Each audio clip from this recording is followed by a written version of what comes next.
오늘은 아기 예수님의 탄생을 축하하는 성탄절입니다. 여러분, 2024년도 성탄절에 임하신 우리 주님을, 우리 가슴에 찾아오신 주님을 만날 준비를 얼마나 하셨습니까? 어느 재상에 이스라엘을 여행하다가 예수님을 구주로 영접하게 되었습니다. 귀국한 그는 늘 예수님을 전했습니다. 그분이 우리의 죄를 지고 죽으셨기 때문에 우리가 구원을 받았습니다. 그러면서 계속 예수님을 전했습니다. 왕이 제상을 불렀습니다. 제상. 하나님은 못할 것이 없는 분인데, 능력이 많으신 분인데 왜 말씀만 하면 되는데 아들 예수님을 베들레헴에 나게 하시고 갈보리에서 죽이시고 인간을 구원하셨나? 제사장이 대답합니다. 왕이시여, 하루만 여유를 주시면 대답을 해드리겠습니다. 그리고 집으로 돌아가서 유명한 목수 한 명을 불렀습니다. 그리고 왕의 아들과 똑같은 목각 인형을 만들게 하고 왕자의 옷을 입혔습니다.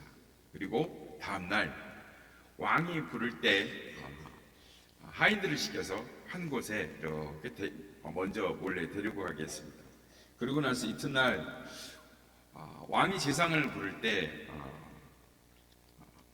왕은 왕궁 안에 있는 호수 안에서 이 왕의 이 국사를 처리한 적이 많기 때문에 배로 부르는 걸 알았습니다.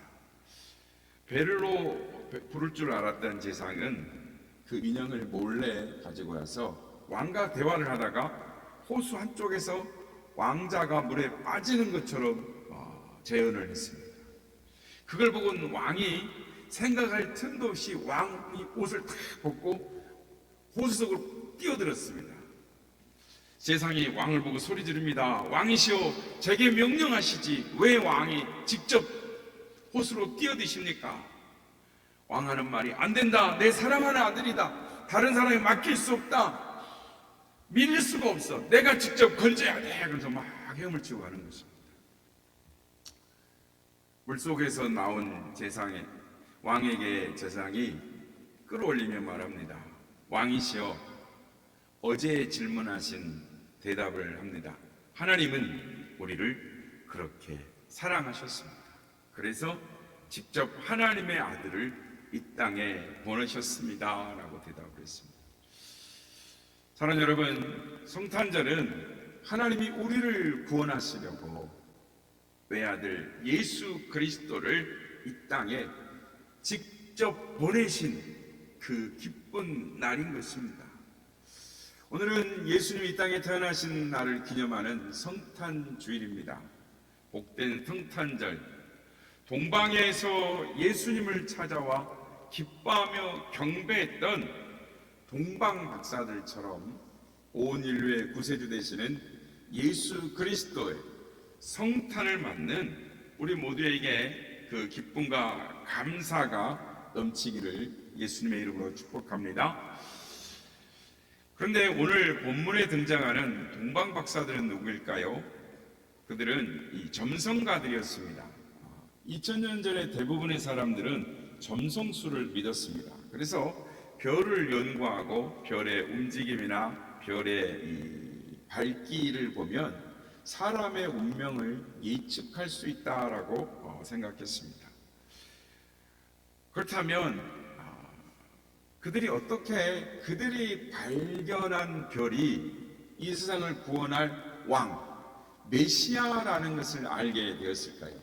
학자들은 그들이 그 옛날 이스라엘 백성들이 바벨론으로 포로로 끌려갔을 때 다니엘과 같은 이 지혜로운 사람들에게 하나님의 말씀을 듣고 메시아가 이 땅에 태어날 거라는 것을 들었을 것이다 라고 생각합니다.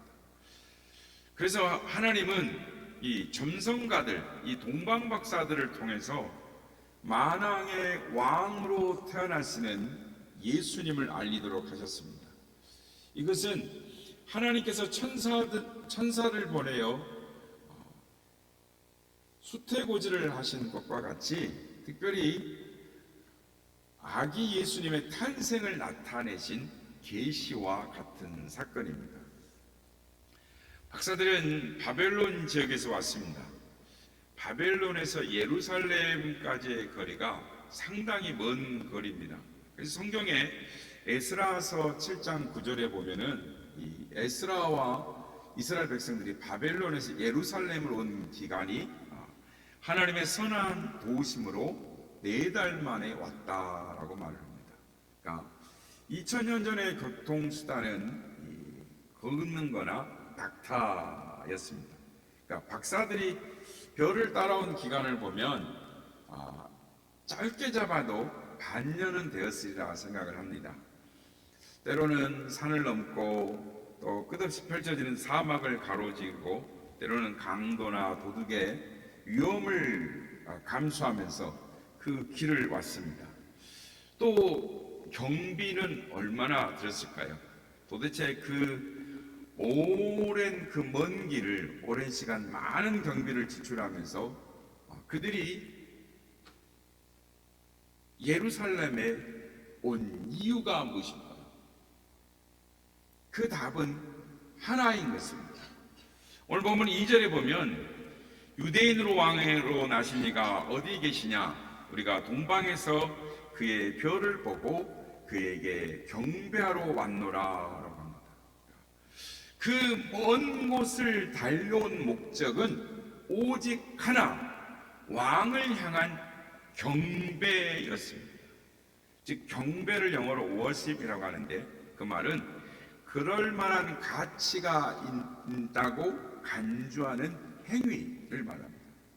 그래서 진심으로 하나님을 경배하는 얘기는 예배 시간이 그 무엇과도 바꿀 수 없는 가장 귀하고 소중한 시간인 것입니다.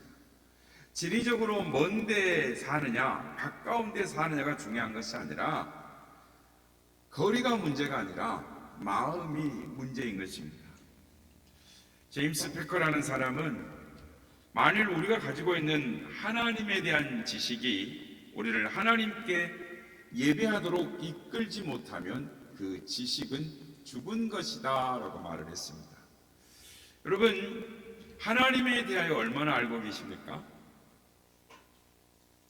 예배 시간이 정말 소중하십니까?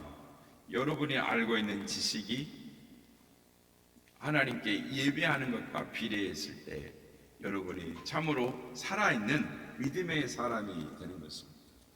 동방박사리 유대인으로 왕으로 나신 이가 어디 계시니까?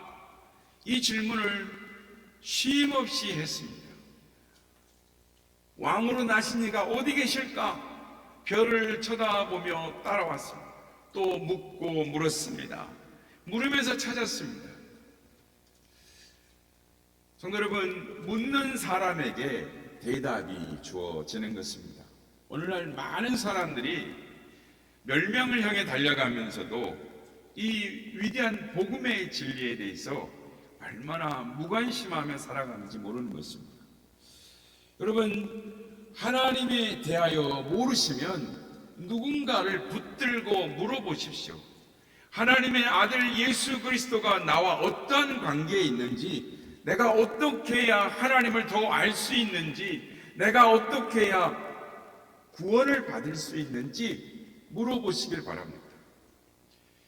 이 동방박사들에게서 왕을 찾고 구하고 왕을 경배로 가기 위한 그 열정과 태도를 배워야 하는 것입니다. 유대인의 왕으로 나신 이가 어디 계십니까? 그 왕이 어디 계십니까? 이 질문을 수없이 또 묻고 물었습니다. 어디 계실까? 그분이 어디 계실까? 별을 보고 험한 길을 찾으며 위험을 겪으면서 그분이 어디 계시지? 묻고 또 물어서 질문에 대한 대답을 얻을 때까지 포기하지 않고 그들은 찾고 또 묻고 또 물어서 마침내 유대인으로 왕으로 나신 그분을 만날 수 있었습니다. 오늘 보면 11절을 보면 집에 들어가 아기와 그의 어머니 마리아와 함께 있는 것을 보고 엎드려 아기께 경배하고 보배압을 열어 황금과 유향과 모략을 예물로 드립니다. 마침내 드디어 동방 박사들은 별의 인도를 따라 아기 예수님이 있는 곳으로 왔습니다. 아기 예수님을 드디어 만났습니다. 이들이 아기 예수님에 대해 들었을 때가 언제였을까요? 우리는 그들이 언제 들었는지 모릅니다. 그러나 그들이 아기 예수님을 만나기 위해서, 보기 위해서 그들이 걸었던 여정, 험한 길, 머나먼 길을 거쳐서 베들레헴에 와서 그곳 외양간 구유에 누워있는 그 아기 예수님을 보았을 때 그들의 감회가 어떠했을까요? 그들은 여기까지 별을 보며 왔습니다. 그러나 그들이 아기 예수님을 보았을 때 그들의 관심은 더 이상 지금까지 바라보고 왔던 별에 있지 않았습니다. 이 별은 의의 태양이신 예수 그리스도를 증거하므로 태양이 떠오르면 별은 사라져야 하는 것입니다. 집이나 거리나 상점이나 예배당에 성탄 트리가 장식되어 있고 화려한 조명 불빛이 우리가 지난 밤까지 계속 펴져 있었습니다. 오늘도 앞에 불이 있고 뒤에 성탄 트리가 있습니다. 그러나 여러분, 동방 박사들이 찾아왔던 예수 그리스도에 대한 관심, 예수 그리스도에 대한 열정, 그것을 잃어버린 오늘날의 현대의 비극을 보고 계십니까? 오늘 여러분들은 예배를 드리러 오면서 무엇에 관심을 갖고 오셨습니까? 예수 그리스도에 대한 관심이 없는 성탄틀이나 성탄 축하 인사 카톡은 아무 의미가 없는 것입니다. 구유에 놓인 아기를 보고 동방 박사들은 드디어 예수 그리스도를 볼 수가 있었습니다. 성경은 우리에게 놀라운 선언을 하는 것입니다. 보라, 세상 죄를 지고 가는 하나님의 어린 양이로다. 보라고 합니다. 세상 죄를 지고 가는 하나님의 어린 양을 보라고 합니다. 그리스도를 본 사람들은 인생이 변하는 것입니다. 그런데 오늘날 많은 사람들이 다른 것을 봅니다. 아직도 별을 봐요. 아직도 조명을 봅니다. 아직도 예배당을 봅니다. 크리스마스 장식을 보면서 하나님의 아들이신 예수 그리스도를 바라보지 못하는 수많은 사람들을 바라볼 때 우리의 가슴이 아프지 않을 수가 없는 것입니다. 크리스마스의 위대한 메시지는 아기를 보라라고 말씀하시는 하나님의 초청인 것입니다. 동방 박사들은 이 아기를 보기 위해서 그처럼 머나먼 길을 여행해 왔던 것입니다. 무엇 때문에 왔다고요?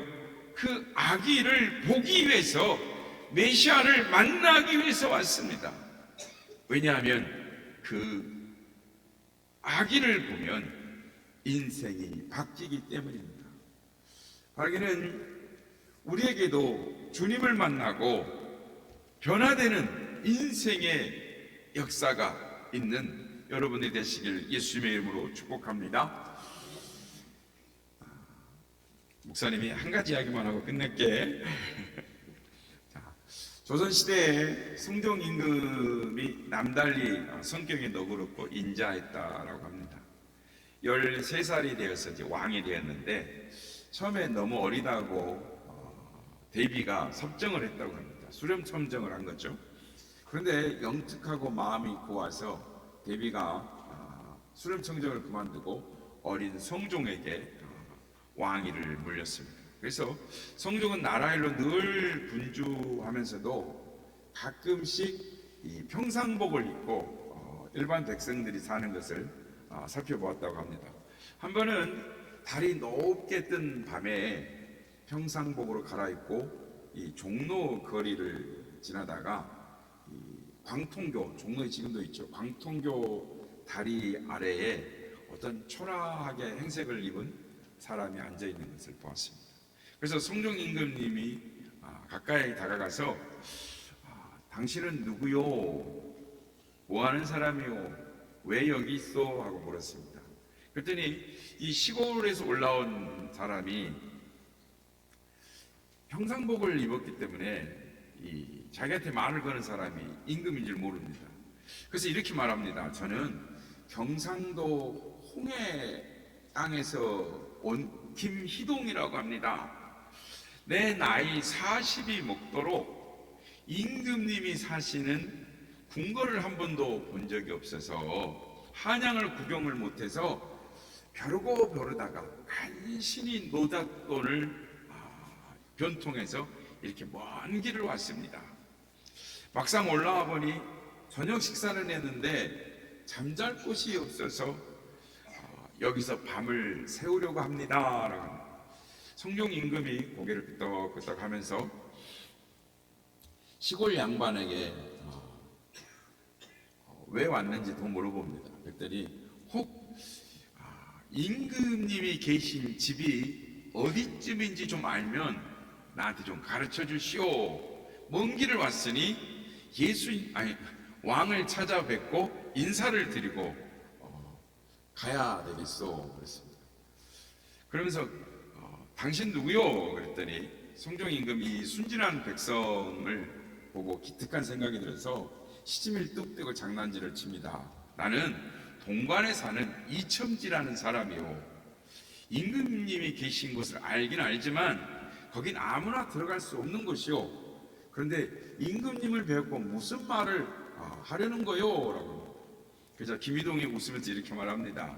뭐 특별히 간청할 말씀이 있는 건 아니고 다만 임금님께서 어질고 착하셔서 백성들이 걱정 없이 사니 고마워서 인사나 여쭙자는 것이죠. 그리고 우리 마을에서 나는 해삼과 전복을 좀 가지고 왔는데 한 끼 반찬이라도 해드리려고 합니다. 그래서 일행 중에 한 무관인 신하에게 그의 집에서 김동희를 자게 합니다. 그리고 다음날 성종 임금이 어젯밤에 입었던 옷을 입고 신하의 집으로 찾아갔습니다. 김희동이 반갑게 맞이하면서 이첨지, 그래 임금님을 만날 수가 있는 거요? 임금님이 사는 집이 어디요? 가르쳐 주시오. 그랬더니 성종 임금이 시침을 딱 떼면서 그게 좀 어려울 것 같소. 벼슬이 없는 사람은 임금님을 만날 수가 없소. 그게 이 나라의 법이요. 내게 벼슬 한 자리를 말해보시오. 내가 힘을 좀 써서 임금님을 만나게 해드리다. 그랬더니 김희동이 풀이 죽어서 말을 합니다. 나같이 무식한 놈이 무슨 벼슬을 할 수 있겠습니까? 우리 마을에 박충의라고 하는 벼슬이 한 사람이 있는데 충이라는 벼슬이 좋습디다. 하지만 이첨지가 어떻게 그런 벼슬을 나한테 구해줄 수가 있겠소? 난 그냥 돌아가리이다. 성종 임금이 하루만 더 기다려보시고요. 내가 어떻게든지 힘을 써보리다 하고 궁궐로 들어갑니다. 이튿날 이조 판사에게 김희동에게 충의라는 벼슬을 내려줬습니다. 이 충의라는 벼슬은 오늘날 공무원으로 하면은 4급입니다. 종오품인데 굉장히 높지요. 갑자기 옷이 바뀌었습니다. 관복을 갈아입히고 궁궐에 입궐하도록 합니다. 이에 김희동이 그렇게 보고 싶었던 궁궐로 왔습니다. 눈이 시둥그레져 가지고 궁궐을 보다가 왕 앞에, 임금 앞에 인도되었는데 감히 얼굴을 들지 못하고 절을 하고 꿇어 엎드려 있습니다. 용상에서 임금님의 준엄한 음성이 들려옵니다. 내가 임금을 배웁자고 한다니 얼굴을 들어 내 얼굴을 보거라. 내가 임금이다. 김희동이 조심스럽게 얼굴을 들어 임금님의 얼굴을 쳐다보기 시작합니다. 임금님을 보고 깜짝 놀랍니다. 이첨지가 여기 있다니 그 자리에 왜 앉아 계시오? 왜 그 자리에 있어? 왜 나를 장난질하는 거요? 성종 임금이 자상하게 김희동에게 그동안에 말을 해주고 충의 벼슬을 내립니다. 김희동이 임금을 만나고 걸어왔다가 말을 타고 내려가는 사람이 되었습니다. 여러분, 옛날에 일반 백성이 임금님을 한번 만나본다는 것은 일생일대의 최고의 영광입니다. 아니, 가문의 영광이죠.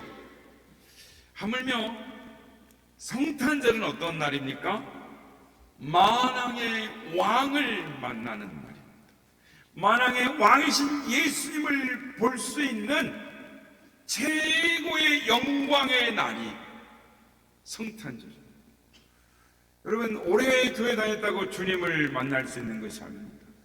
오늘 성경에 나와 있는 것처럼 당시의 최고 권력자 헤롯도 예수님을 만날 수 없었습니다. 만나지 못했습니다.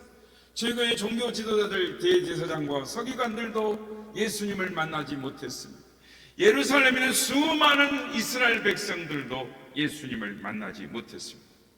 오직 이방에서 먼 길을 찾아온 동방 박사들만 예수님을 만났습니다. 누가 만왕의 왕이신 예수님을 만날 수가 있습니까? 간절한 열망이 있어야 되는 것입니다. 왕이신 그분을 만나야겠다. 우리의 왕을 만나보고 싶은 간절한 열망이 있는 사람만 그 왕을 만나볼 수 있는 것입니다. 우리를 구원하신 메시아를 만나셨습니까? 주님을 개인적으로 만난 경험이 있으십니까? 아직도 찾고 계십니까? 만일 찾고 계시다면 포기하지 말고 계속 찾고 진지하게 찾으시기를 바랍니다. 예수 그리스도를 나의 구주와 나의 주인으로 영접하시고 그분을 꼭 만나시길 바랍니다. 어느 해인가는 우리 인생의 마지막 크리스마스를 지나게 될 것입니다. 아니, 이번이 내 인생의 마지막 크리스마스가 될지도 모릅니다.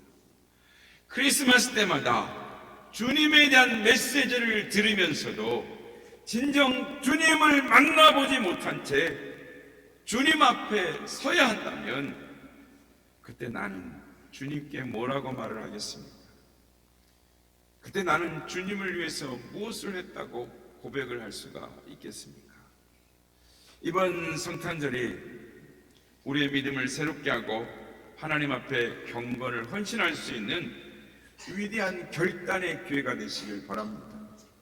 예수님은 만왕의 왕이십니다. 왕이신 예수님을 만나는 것, 세상에 그 어떤 것과도 기쁘고 감사하고 영광스러운 일이 있겠습니까? 앞에서 말씀드린 저 옛날에 일반 백성이 왕을 만나는 것은 일생일대의 최고의 영광이었습니다. 하물며 만왕의 왕이신 예수님을 만날 수 있다는 것, 그것보다 지극히 큰 영광이 어디가 있겠습니까? 오늘 보면 10절을 보면 그들이 별을 보고 매우 크게 기뻐하고 기뻐하더라 라고 말합니다. 그들이 그동안 누렸던 기쁨보다 그 기쁨 중에 최고의 기쁨으로 기뻐했다라는 것입니다. 그렇습니다. 예수님의 이름만 들어도 기쁘고 어깨춤이 덩실덩실 추어지는 사람, 신바람이 나는 사람, 그들이 바로 진정한 그리스도인인 것입니다. 바라기는 박사들처럼 우리도 예수님의 탄생을 기뻐하고 또 기뻐해야 되지 않겠습니까? 성탄절은 나를 위해 이 땅에 오신 예수님을 만나는 날입니다. 예수님을 경배하는 날입니다. 동방 박사들이 왕이신 그분을 만나기 위해서 간절한 기대와 소망을 가지고 그들의 모든 것들을 드려 주님 앞에 그분을 만나게 왔던 그날이 바로 오늘인 것입니다. 매일이 크리스마스, 왕 되신 예수님께 경배하는 그날이 바로 오늘인 것입니다. 바라기는 우리 그 주님을 만나는 우리가 되길 바랍니다. 그래서 주님 앞에 동방박사들처럼 황금과 유향과 몰약은 아니더라도 나의 모든 정성을 다해서 주님을 만나고 주께 찬양과 경배와 영광을 올려드리는 우리 모두가 다 되시기를 예수님의 이름으로 축복합니다.